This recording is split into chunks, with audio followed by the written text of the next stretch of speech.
इंदु मिश्रा, देसी ब्लॉग में आप लोग का स्वागत है। मैं एक दूल्हा के गीत गाने जा रही हूँ। जो दूल्हा खीर खाने आंगन में आता है तो गुस्सा होता है, मन से जाता है तो अपने खीर खिलाता है, उस पर गाना चलती है। वो मैं गाना गाने जा रही हूँ। आप लोग के अच्छा लगे तो कमेंट जरूर करिएगा, लाइक सब्सक्राइब जरूर करिएगा, जरूर लिख के भेजिएगा। अच्छा लगे तो, नहीं लगे तो भाई आप लोग के प्यार है, आप लोग की मोहब्बत है, जो आप लोग की इच्छा होगी वो मुझे सब मंजूर हो रहेगा। तो मैं गाने जा रही हूँ, आप लोग ध्यान से सुनिए। अंगूठी के ठना घना कैले बड़े दूल्हा, अंगूठी के ठना घन कैले बड़े दूल्हा, अंगूठी से सुंदर सुभवा पौले बाड़े दूल्हा, अंगूठी से सुंदर सुभवा पौले बाड़े दूल्हा। रेडियो के ठना गाना कैले बड़े दूल्हा, रेडियो के ठना गाना कैले बड़े दूल्हा, रेडियो से सुंदर सुभवा पौले बड़े दूल्हा, रेडियो से सुंदर सुभवा पौले बड़े दूल्हा। सेलिया के ठना गाना कैले बड़े दूल्हा, सेलिया के ठना गाना कैले बड़े दूल्हा, सेलिया से सुंदर सुभवा पौले बड़े दूल्हा, सेलिया से सुंदर रनिया पौले बड़े दूल्हा।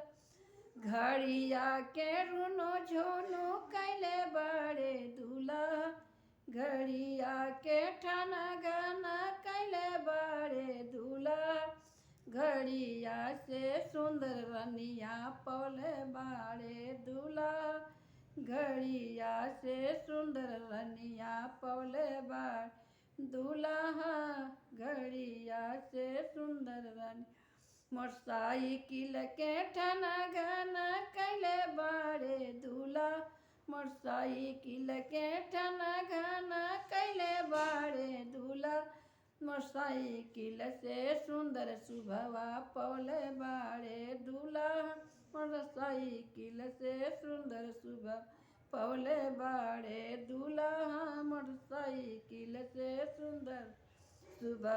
करवा के ठना गाना कैले बड़े दूल्हा, करवा के ठना गाना कैले बड़े दूल्हा, करवा से सुंदर सुभवा पौले बड़े दूल्हा, करवा से सुंदर सुभवा पौले बड़े दूल्हा, हाँ करवा से सुंदर।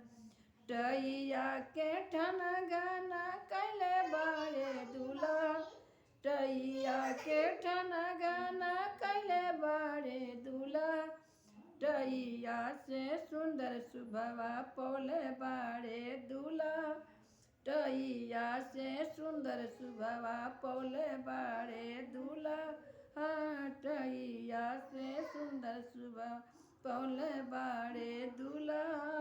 टैया सूटवा के ठना गाना कैले बड़े दूल्हा, सूटवा से सुंदर सुभवा पौले बड़े दूल्हा, सूटवा से सुंदर सुभवा पौले बड़े दूल्हा, सूटवा से सुंदर सुभवा पौले बड़े दूल्हा, सूटवा से जूतवा के ठना गाना कैले बड़े दूल्हा, जूतवा के ठना गाना कैले बड़े दूल्हा, जूतवा से सुंदर रनिया पौले बड़े दूल्हा, जूतवा से सुंदर रनिया पौले बड़े दूल्हा, जूतवा से सुंदर सुभवा पौले बड़े